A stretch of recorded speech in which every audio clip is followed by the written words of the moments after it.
Et maintenant, le moment que vous attendez tous. Cult Movies en direct live du Festival international du film britannique de Dinard.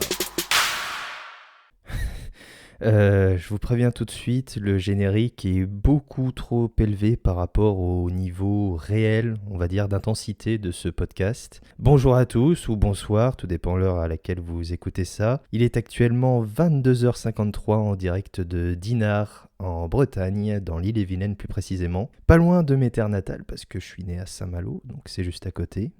Première journée donc au Festival international du film britannique à Dinard. Et quelle journée parce que c'était déjà mouvementé. Alors moi je suis arrivé hier en fin d'après-midi.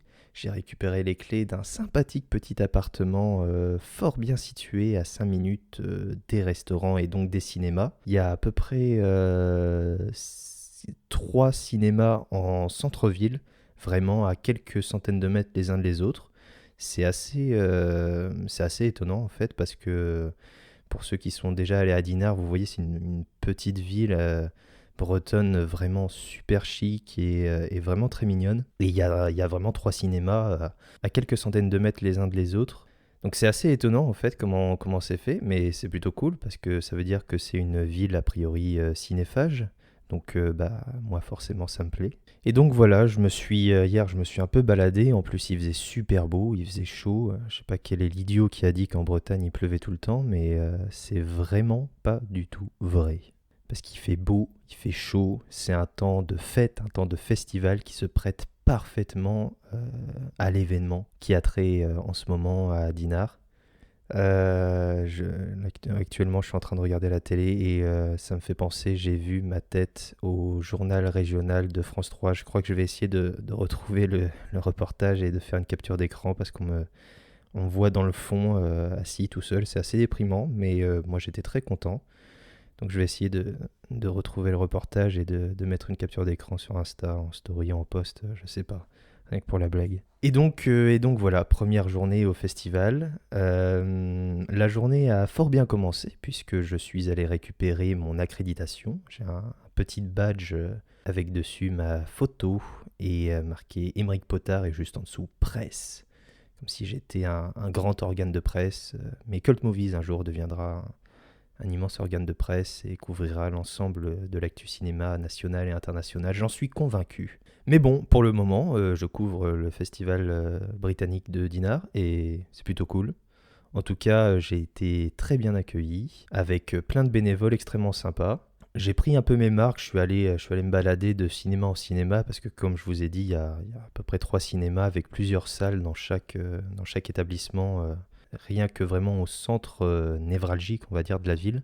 Après, il y a d'autres cinémas en périphérie, il y a des multiplex même. Et du coup, voilà, j'ai pris un peu mes marques et à 11h, première projection, premier film, un film de Sacha Polak qui s'appelle Silver Haze. Et je dois dire que c'était tout à fait ce que j'attendais. En fait, je me faisais la réflexion sur la route parce que pour ceux qui ne savent pas, je viens de Poitiers, donc j'avais 4 heures de route, j'ai mis à peu près 4h30. Et j'ai eu le temps de réfléchir un peu à ma situation et me demander si c'est une bonne situation, ça, jeune journaliste en festival. Et du coup, j'ai réfléchi un peu au genre de film qu'on attend dans un festival, et surtout un festival comme celui-ci. Et ça m'a fait penser au reportage de France 3 que j'ai vu tout à l'heure, de France 3 Région, où les gens disaient qu'ils attendaient des films, on va dire, sociaux, des films qui nous proposent un regard, une fenêtre ouverte sur notre monde, et là en l'occurrence sur la Grande-Bretagne, mais plus largement sur notre société, sur la façon dont on vit, selon notre milieu social, selon les individus qui composent cette même société. Et c'est exactement ce que je me suis dit en fait. C'est quand tu vas au festival, en tout cas moi quand je vais dans un festival de cinéma, c'est pour être surpris, pour voir des films que je verrais pas habituellement. Je vais pas en festival pour voir le dernier Star Wars ou Avengers 65. Je vais dans les festivals pour voir des petits films que j'ai pas l'habitude de voir et vers lesquels je me serais pas vraiment penché habituellement. J'y vais pour être surpris, pour être émerveillé, pour être troublé. Et donc ce premier film, Silver Haze, remplissait parfaitement ce cahier des charges parce que j'ai été tous les adjectifs que j'ai dit, ça s'est produit en fait au moment de la projection. C'est un film assez singulier qui retrace l'histoire d'une femme qui a été gravement brûlée en fait pendant son enfance à cause d'un incendie, qui roule pas vraiment sur l'or et pourtant elle fait tout pour s'en sortir. Elle est aide-soignante.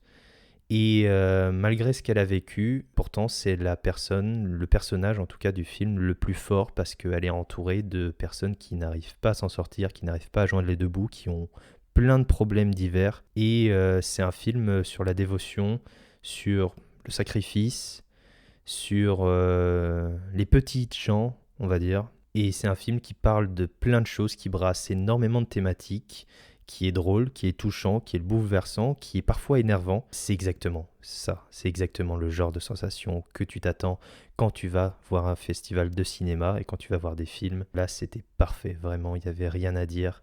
On nous a, à chaque séance, en tout cas pour les films en compétition, parce que Silver Ace, c'est un film en compétition, à chaque fin de séance, on doit, en fait, en arrivant devant la salle, déjà on scanne le billet et puis on nous donne pour les films en compétition une sorte de petit papier avec différents logos du festival.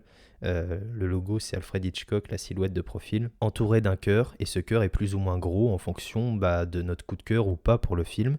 Et à la fin on découpe la grosseur du cœur selon la façon dont on a apprécié le film, et on le met dans une petite boîte afin que le film en question soit récompensé par le vote du public.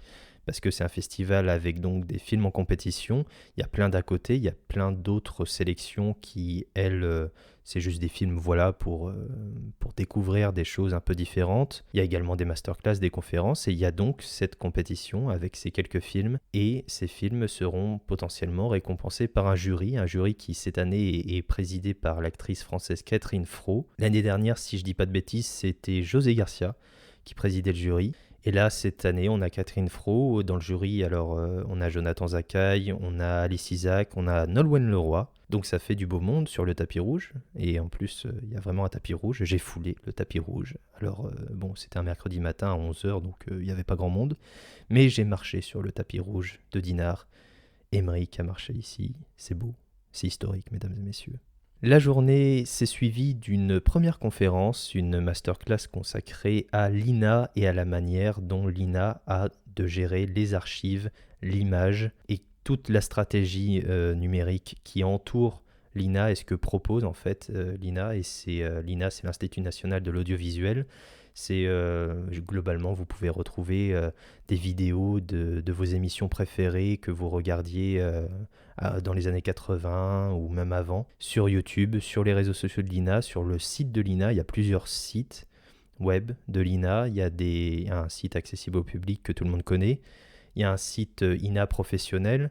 Il y a aussi des documents qui sont ouverts aux scientifiques, aux étudiants, des documents pour la recherche, on va dire, notamment en sciences humaines. Donc on nous a fait un peu le portrait de toutes les facettes, de toutes les perspectives qui entourent le travail de l'INA, et c'était assez intéressant, je dois dire, avec différentes personnes qui travaillent à l'INA, mais également une personne qui travaillait à France Télévisions, et donc l'INA est associée au groupe France Télé et également au groupe Radio France. En fait, ils forment ensemble une sorte de synergie où ils recueillent ensemble les images, les informations, les archives audio et vidéo. Et donc c'était assez intéressant dans le sens où on découvrait à la fois des métiers et à la fois une entreprise qui dépend de l'État évidemment, mais qui est associée aussi à d'autres acteurs privés. Et donc on découvre plein de métiers, plein de techniques, notamment tout le côté numérisation des anciennes bandes VHS sur lesquelles étaient enregistrés plein de documents, que ce soit des documents journalistiques, télévisuels, radiophoniques,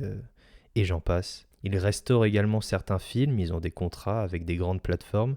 Donc il y a une diversité en fait d'informations que nous a apporté cette masterclass qui était assez intéressante. Et enfin, la journée s'est conclue avec une projection, en tout cas pour moi, parce qu'il y a différentes projections en même temps, en simultané, dans les différents cinémas à Dinard. Donc en fait, c'est à moi de faire un peu mon programme. Et c'est ce que j'ai fait en fait une semaine avant, j'ai fait tout mon programme avec les films que je voulais voir, etc. C'était pas facile, il y a plein de films que je pourrais pas voir, mais parce que en 5 jours de festival, c'est du mercredi au dimanche, donc je vais pas avoir le temps, je peux pas être partout non plus. Et donc j'ai fait une petite sélection comme ça, Et je me suis sélectionné pour ce premier jour, pour terminer cette belle journée, une comédie anglaise sur une petite famille du Bangladesh ou de l'Inde. On ne sait pas exactement leur origine, mais on sait qu'il y a une grande communauté indienne à Londres et plus globalement en Angleterre. Et donc là, c'était une comédie sur une famille en fait qui habite là-bas. Et c'était assez intéressant et c'était franchement drôle. Il y avait on retrouve une écriture, un humour britannique assez piquant, associé à une culture vraiment sublime, et en même temps, ça peignait les défauts, que ce soit de la société londonienne ou que ce soit des traditions assez conservatrices pour ces gens-là. Donc c'était franchement un bon moment, une comédie romantique assez sympa. Donc rien de mieux qu'un film comme ça pour terminer une première journée de festival. J'ai pas dit le titre, ça s'appelle Little English. Voilà, alors Silver Haze, il sortira pas au cinéma en France, vous pourrez le retrouver en DVD dans quelques mois. C'est édité par Jokers Film, un éditeur français et un distributeur maintenant français de films que j'aime beaucoup. Et donc Little English, j'ai pas trouvé de date de sortie française pour ce film, peut-être qu'il en a pas, peut-être que ça sera directement en DVD ou sur une plateforme, je sais pas encore. En tout cas c'est un premier film de Pravesh Kumar. Et voilà, c'était très bien et je pense que c'est à peu près tout pour ce premier numéro du podcast en festival, au festival du film britannique de Dinard. Je suis en train de réfléchir à ce que j'ai oublié. Non, je crois que j'ai à peu près tout dit, en tout cas pour le moment. Je pense qu'il y a plein d'aventures encore qui vont m'arriver, ou à défaut d'avoir des aventures trépidantes, des films sympathiques à voir.